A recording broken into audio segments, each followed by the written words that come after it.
Hello, amphibians. Good morning. How are you? Yes, hope you're fine. So, it is our study time. Today we are going to study science. Now, we are going to deal with the second chapter of your science textbook, that is adaptations by plants. In this video, we are going to deal with the second part of this chapter. I hope you have watched the part 1 of this chapter and you have understood that part very well. So, let's see the contents now. See, the first 5 topics we have covered in the first part. Now, the last topic, that is adaptations for seed dispersal, is the main topic for our this session or this part. So, let's move on. Adaptations for seed dispersal. Adaptations for seed dispersal. As we all know that flowering plants reproduce through their seeds. A plant produces many seeds, right? So, if all seeds germinate nearby mother plant, they shall get very little water, minerals, space and sunlight, right? So, to avoid this situation, plants have adapted mechanisms for spreading of seeds to distant places, that is, far off places. Why they have adapted this mechanism? Because if that seeds germinate nearby mother plant, they shall get very little amount of water, minerals, space and sunlight. Okay, let's understand more about adaptations for seed dispersal. Spreading or scattering of seeds to distant places is called seed dispersal. What do you mean by seed dispersal?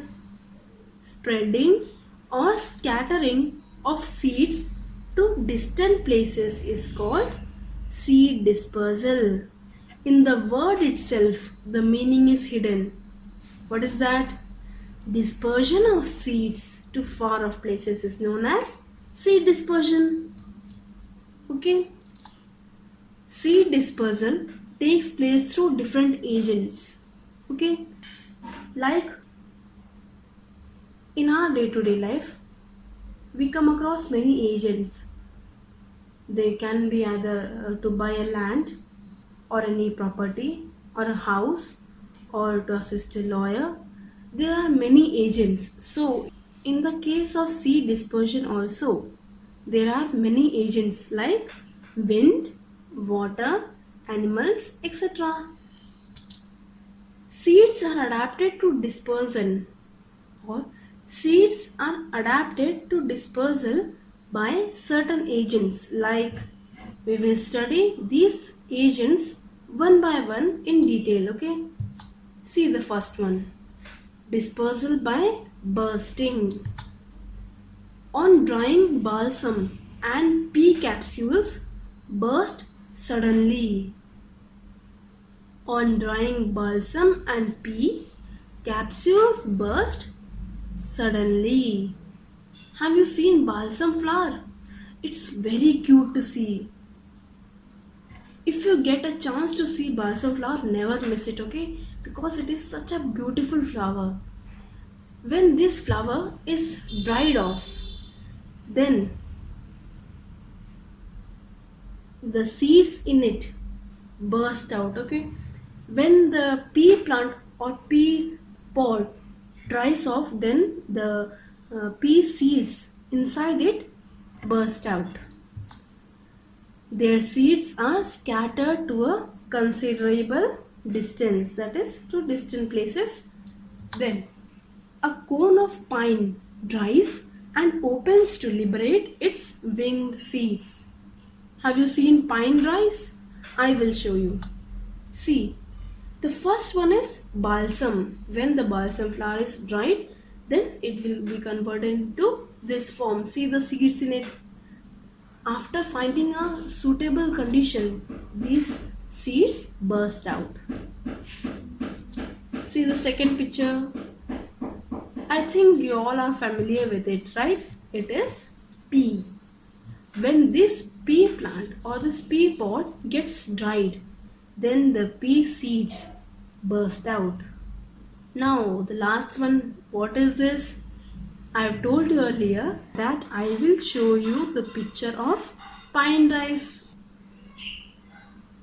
It will also liberate its wing seeds when it will get a suitable condition. Okay, let's move ahead. Now, dispersal by air. Air is also an agent for seed dispersal.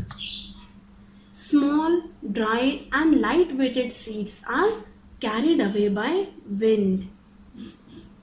As you all know that all the light-weighted or small or dried particles can be easily transported or carried by wind. Likewise, if small, dry and light-weighted seeds can also be carried by wind. Certain seeds like dandelion have tiny hair on them which act like a parachute. Okay, not only dandelion, there are many more examples like milkweed and cottonseed. They have tiny hair on them which act like a parachute. This helps them to fly. This structure, what is that? The tiny hair on them act like a parachute, I told you earlier.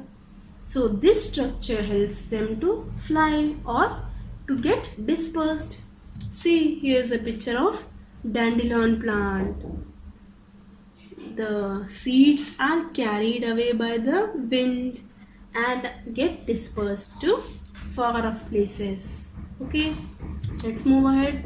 Now we are going to learn more about dispersal by air. Some seeds have wings to be easily blown with the wind. Some seeds have wings to be easily blown with the wind. Seeds of drumstick have papery wings. See the picture of drumstick. When this drumstick dries off, then its seeds are carried away through air and dispersed to far off places. The next agent required for seed dispersal is water. So we will now study about dispersal by water. Seeds of plants growing in water or near water are carried away by water. Seeds of lotus are held by the fleshy stalk. See, here is a picture of the fleshy stalk of lotus flower. Seeds of lotus are held by the fleshy stalk of the flower which floats like a boat and carries the seeds far away. Coconut may float thousands of kilometers in the sea before reaching the coast and germinate. Where is the coconut trees located? They are grown near the coastal areas or near the water. So, these coconut seeds may float thousands of kilometers in the sea before reaching the coast and they germinate. See, here is a picture of coconut seed floating in the sea. You can have a look at this picture. See, the coconut is grown near the sea and from that coconut tree, coconut seeds fell down and they are now floating in the sea. Let's move ahead. Now, dispersal by animals. Before going to the contents, let's have a look on this picture. What is this? You will come to know about this image after you go through the explanation. Let's have the explanation. Some seeds and fruits bear curved hooks or spikes. Okay. Some seeds and fruits bear curved hooks or spikes. See in this picture, there are spikes on the fruits. When a grazing animal passes through the plants, they attach themselves to the fur or hair of the animal. Thus, they are carried over to long distances. When these these type of plants or these type of seeds are grown in an area, and if an animal happens to come from that way, then that seeds of fruits may attach themselves or may stick themselves to the fur or hair of the animal,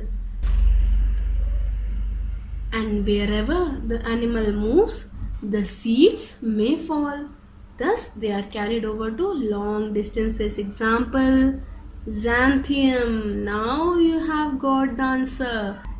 This is the picture of xanthium plant. Okay, see, this xanthium plant have spikes on its surface, which helps them to attach themselves to the hair or fur of any animal. Hair or fur of any animal. Thus, they are carried over to long distances. Most seeds that travel with the help of animals, including humans, have tasty, fleshy, juicy fruits to attract them. Right? Most seeds that travel with the help of animals, including humans, have tasty, fleshy, juicy fruits to attract them. See, the flesh of fruits like mango and orange is eaten, but the unedible seeds are thrown away to different places. When humans or animals see this type, see the mango and orange, when we see these type of fruits, we just attract, no? Then we eat it. The seeds of orange and mango are not useful for us, so we just throw it wherever we want. Hence, that seeds get dispersed. Okay. Some seeds are swallowed up while eating fruits like guava, tomato by the animals, including humans. Some seeds get swallowed. There are many minute seeds in it, and we don't even bother them, and we eat them like guava, tomato, etc. Those seeds are hard enough to be digested by them, so they pass out intact in their faces. In this way, seeds travel to distant places. When we eat those fruits, the seeds are also swallowed by us. These seeds are hard enough to be digested by us. Okay, we can't digest those seeds, so during our excretion, those seeds pass out from our body in our faces. In this way, seeds travel to distant places. See, here are the pictures of tomato and guava. See their seeds. How small are they? We don't even bother about those seeds, and we just swallow them. Right? Let's move ahead. Next one is dispersal of spores. See, here is a picture. Do you know what type of plant is this? It is a non-flowering plant. And what is the name of this plant? You will come to know about this in our explanation. Just listen carefully, okay? Non-flowering plants like fungi do not produce seeds. We learned earlier that flowering plants produce seeds. Flowering plants reproduce through their seeds, but non-flowering plants like fungi do not produce seeds. Then how do they reproduce? They reproduce spores. They reproduce by producing spores. Some plants like puffball fungus can produce millions of spores. Now we have got the answer. This is the picture of puffball fungus. Okay. Spores are easily taken away by air or water. Finding a suitable place, they grow and multiply. Spores are easily taken away or dispersed away or scattered away by air or water.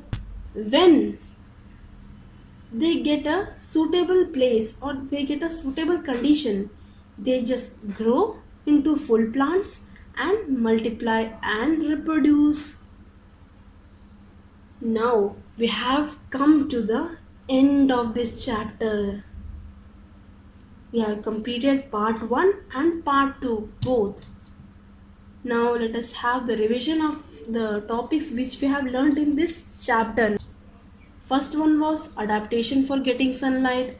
Second, adaptations for getting and storing water. Third, adaptations for getting air.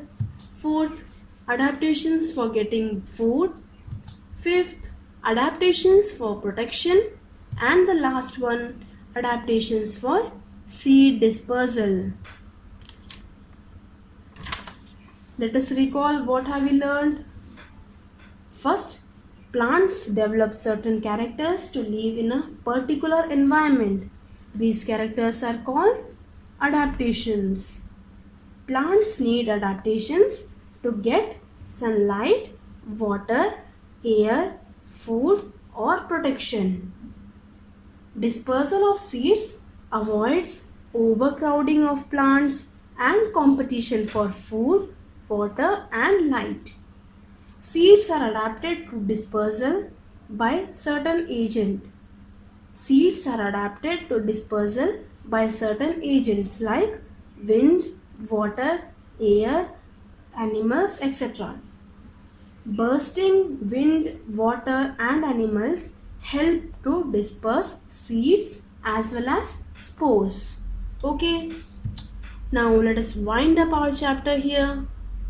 So just go through this video once again and clear all your doubts. Till that, take care. Bye.